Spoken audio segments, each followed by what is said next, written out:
ईश्वर हमारे खुदा यीशु मसीह का फजल हमेशा हम सबों के साथ होता रहे। ईश्वर एक बात को हमेशा याद रखिएगा कि बेशक हमारी जिंदगी मायूसियों में और बेबसी की हालत में गुजरती है, और जब हम बेबस और लाचार हो जाते हैं, हम पर कोई रहम करने वाला नहीं होता, कोई हमें संभालने वाला नहीं होता, और कोई हमारी पुकार सुनने वाला नहीं होता। खुदा के पाक कलाम में भी दर्ज है कि खुदा ने ताज्जुब किया, और हकीकतन मैंने अपनी खिदमत में दौरान कलीसिया खिदमत के दौरान ऐसे बुजुर्गों को देखा है, ऐसे लोगों को देखा है जो अपने घरों के दरवाज़ों पे चारपाई पे पड़े होते हैं। कोई उनको नहीं पूछता, कोई उनकी मदद नहीं करता।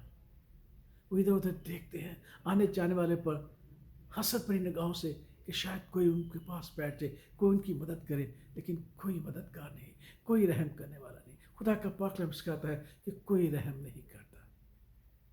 लेकिन हम खुदा का शुक्र करते हैं। इस बात को याद रखिएगा कि हमारा खुदा हमसे लासवाल मोहब्बत करता है, और इसी लासवाल मोहब्बत में उसने हमारे खुदा यीशु मसीह को इस दुनिया में भेजा, जो न सिर्फ हमें गुनाहों से निजात देता है, न सिर्फ हमें मौत से बचाता है, न हमें आने वाली हलाकतों से बचाता है, न सिर्फ हमें खुदा के गज़ब से बचाता है, बल्कि वो हम पर रहम भी करता है। उस वक्त जब कोई हमारा मददगार नहीं होता, जब कोई हमें संभालने वाला नहीं होता, जब कोई हमारी मंजिल नहीं बनता, जब कोई हमें नहीं संभाल पाता, खुदा के पाक में लिखा है कि खुदावन ने उस भीड़ पर रहम किया, हमारे खुदा यीशु मसीह ने, जिसका कोई चरवाहा नहीं था, कोई संभालने वाला नहीं था।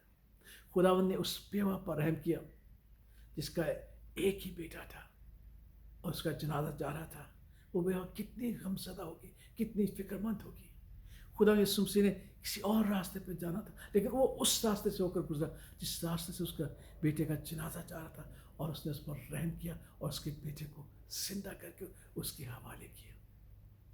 38 साल से बीमार शख्स पानी के हिलने का मुंतज़िर था कि जब खुदा का फरिश्ता उस हौज के पानी को हलाए, वो पहले कूदे, लेकिन कोई उसकी, क्योंकि हम सब तो अपनी ज़रूरतों में मगन हैं। हमें किसी की ज़रूरत का क्या खबर कि कौन किस मुश्किल में, कौन किस परेशान में। हम तो अपनी मसरूफियात में, अपनी मुश्किलों में पड़े थे।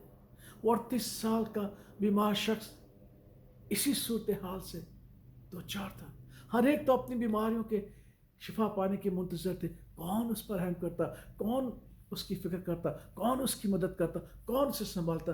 लेकिन हम खुदा का शुक्र करते हैं कि हमारा खुदा यीशु मसीह, जो खुदा पाक की मोहब्बत का सहूर है और रहम और मदद और नजात का वो सहूर है, वो खुद उस बीमार के पास आया।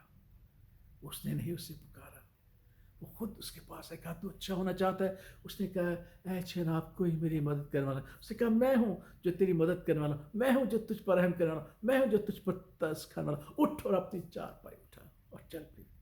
इसो आज अगर हमारी हालत ऐसी ही है, उस भीड़ की मान, उस बेवा की मान, उस 38 साल बीमार की मान, तो मायूस ना होना। अपनी नज़र ना अपने बच्चों पर उठा के रखना, ना आते जाते राहगीरों पर, अपने यीशु पर रखना। वो ज़रूर हमारे पास आएगा, क्योंकि वो आज और कल बल्कि अब तक यकसा है। अगर वो बेवा के बेटे के जनाजे की राह में उससे मिल सकता है, मुझसे भी मिल सकता है, आपसे मिल सकता है। अगर वो 38 साल बीमार के पास जाकर उसे शिफा दे सकता, वो मुझे भी मेरी मायूसी में, मेरी बेबसी में आकर मुझे शिफा और तंदुरुस्ती देगा और मुझे संभालने वाला है। खुदा का शुक्र करें, अब हम पर रहम करने वाला, हमारी मदद करने वाला, हमें संभालने वाला खुदा बाप का बेटा यीशु मसीह है।